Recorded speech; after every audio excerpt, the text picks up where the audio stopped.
Bek PSM Makassar Yuran Fernandes angkat bicara terkait kartu merah yang didapatkan saat melawan Persita Tangerang.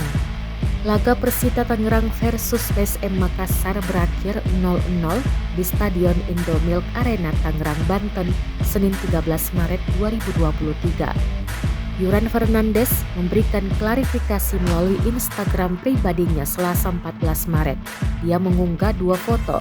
Foto pertama logo PSM Makassar dan foto kedua saat dia diinjak oleh Rifki Septiawan. Yuran Fernandes mendapatkan kartu merah saat berupaya menghalau bola dengan tackle lalu kakinya diinjak oleh pemain Persita Rifki Septiawan. Namun wasit Yeni Krisdianto menilai Yuran Fernandes melanggar. Pemain asal Cape Verde ini pun melakukan protes. Protes Yuran Fernandes dinilai berlebihan oleh Yeni Krisdianto sehingga langsung mengeluarkan kartu merah di menit 75. Yuran Fernandes mengatakan kartu merah lawan Persita sangat membuatnya sedih. Pemain 28 tahun ini meminta maaf atas reaksi berlebihan kepada wasit.